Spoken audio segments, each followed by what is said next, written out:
Buenas, eu estou aqui com o Rodrigo Cardoso, que é presidente da Turing Security, especialista em segurança digital. Hoje a gente está desfalcado do nosso companheiro Gabriel Jacinto, Sim. mas na próxima ele vai estar aqui com a gente gravando. Aliás, aproveitar para mandar um abraço pro Gabriel, deve estar assistindo a gente. E o Rodrigo, ele, como eu falei, é especialista em segurança digital e já há algum tempo ele vem estudando a questão da segurança da urna eletrônica. Então eu vou bater um papo com ele sobre isso. Acompanhe.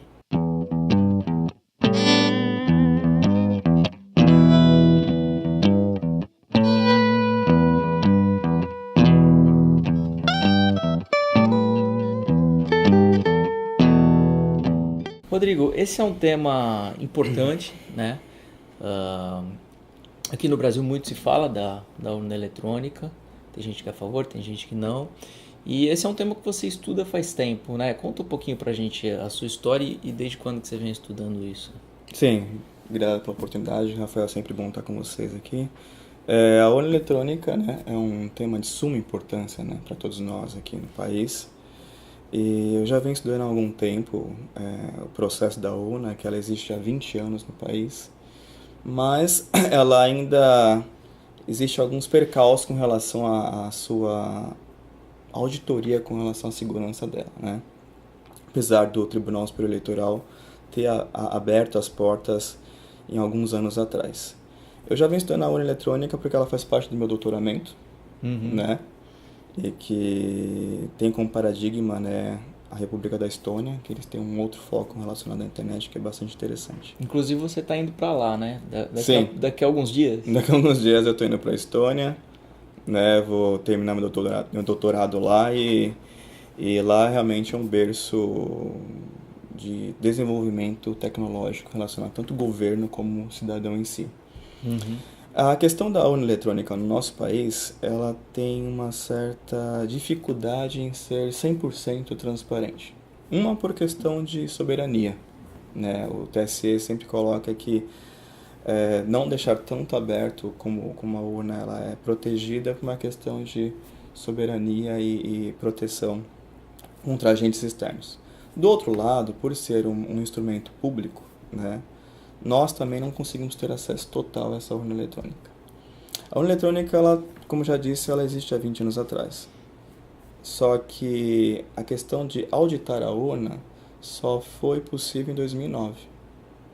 Então, passou esse tempo todo sem nenhum tipo de Sim, auditoria. isso porque a ideia inicial da urna foi transformar o processo democrático rápido, né? Tornar ele mais célere, rápido. A questão da confiabilidade, ela até estava intrínseca, mas eu acredito que não foi muito bem tratada assim. No começo, né? Sim.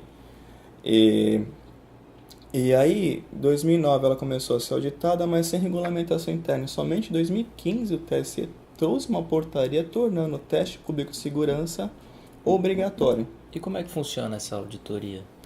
Sai um edital de abertura, pessoas especializadas podem participar, mas também são chamados Polícia Federal, organismos públicos da administração pública, seja qual esfera for, para poder participar desse processo. Aí é feito um edital com restrições até onde você pode trabalhar essa auditoria. Então, assim, na minha opinião, como especialista, uma auditoria ela tem que ser realizada de maneira bastante acessível e clara, né? Na questão da urna eletrônica, o TSE impõe alguns obstáculos, impõe algumas restrições, né? Antigamente eram 3 dias somente para você ver uma gama infinita, quase infinita de código, fonte, acesso à máquina e etc. Hoje deixaram 3 dias no mês, 3 dias no mês subsequente. Eu participei desse último teste de segurança pública. Então, assim, você não pode anotar, você tem que tentar ver como é que funciona o ecossistema da urna eletrônica, montar um plano de ação de uma invasão. Na verdade, o TSE quer uma caixa branca, não uma caixa preta de teste. É lógico que isso é muito diferente do cenário real, né? Um cara Sim. que vai invadir não vai mostrar como é que ele vai fazer, Vai ficar, né? Olha, tô fazendo isso. É lógico. Então você mostra para o TSE uma metodologia por cima do que você quer fazer, mas com 3 dias apenas não é suficiente, né? Existem certas restrições de acessibilidade, de acesso e com relação a isso. O ambiente também onde é realizado o teste é lá no TSE, no PRTSE, mas também é muito restrito, né? Você não pode entrar com dispositivos eletrônicos, digitais e nada. Uhum. Então, existe uma auditoria, só que ela é limitada, digamos assim. Sim, O ideal seria ter um outro tipo de auditoria. E por que ideal? Porque a urna eletrônica é importante para o processo democrático, né, do país. Nossas vidas dependem dela. E para que as pessoas possam confiar de colocar seu voto ali, de repente é isso mesmo que você citou, falta transparência, né? E falta, de repente, ter essa possibilidade de chegar, fazer testes, né? Sim, no começo desse teste público, quando não era regulamentado, existia um certo prêmio para quem conseguisse quebrar algumas barreiras da urna. Isso, empresas de tecnologia fazem isso, né? Sim. Eventualmente. Era um quesito individual, acadêmico, quem quer que estivesse lá, de investigador. Então isso deixava o grupo que estava investigando separado, né? Era uma competição. Nesses últimos anos, conversando com outros colegas lá, a gente percebeu que a gente tem que se unir, porque é mais fácil você se unir e ver qual ambiente você vai tentar quebrar a vulnerabilidade da urna, porque eu e você atacamos o mesmo ponto. Sim, e trabalhar em conjunto. E isso nós passamos para a coordenação do TSE, né? Acho que um tempo maior, de 6 meses, que eu acho que também é pouco, mas já um tempo já suficiente para você tentar explorar ainda mais alguns conceitos, etc. No meu caso, teve um método que eu solicitei que ele foi parcialmente aceito, que ao meu ver ainda tem que ser bastante discutido. E essa preocupação em relação à transparência e a confiança em relação à urna eletrônica é o que faz alguns países não aderirem a ela? Sim. Nós estamos falando de poder, né? Um chefe de Estado, né? Um presidente, né? Ele está com o setor privado, público nas mãos, né? É muito dinheiro. Nós vemos nas notícias diárias aí, é muito dinheiro em jogo. Então, é muito sensível, na verdade, uma infraestrutura crítica na área de segurança, a questão da eleição. Alguns países não adotam porque também não confiam no seu sistema interno. Né? Não só a questão externa que está sendo avaliada, a questão interna também. Né? No nosso caso, é adotado o princípio da fé pública. Nós acreditamos que a administração pública faça o seu trabalho com zelo, né? Com publicidade, com confiança, para todos.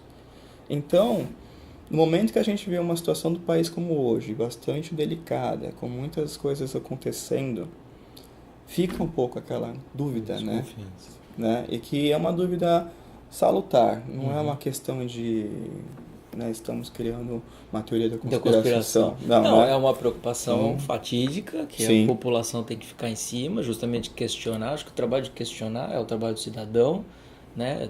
Dos meios de comunicação, inclusive, porque o que a gente quer é um país transparente, país onde a democracia seja plena. E acho que a tecnologia pode auxiliar muito nisso, desde que ela siga um caminho que possibilite isso, né? Sim, claro. O Brasil, ele criou essa urna, né? Ele bate muito nessa tecla que ele é pioneiro, tá? Só que acontece que essa falta de transparência plena traz essa desconfiança.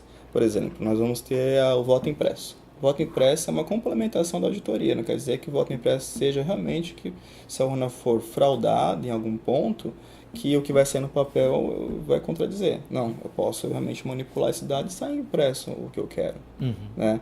Agora, um país que tem o tamanho territorial do país com relação a isso, e eu vou oferecer a urna impressa somente em alguns lugares, é um serviço que não é bem-vindo até lá fora. Né? Ou você põe impresso para todo cidadão, ou não põe nenhuma impressa.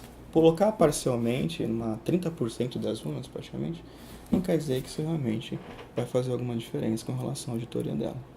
Legal, isso é uma preocupação válida. Você gostou do vídeo desse? Eu curti, que ajuda a esse vídeo se espalhar, aparecer, para que mais pessoas possam entrar na discussão.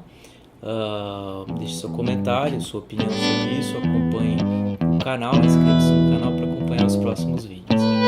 Valeu!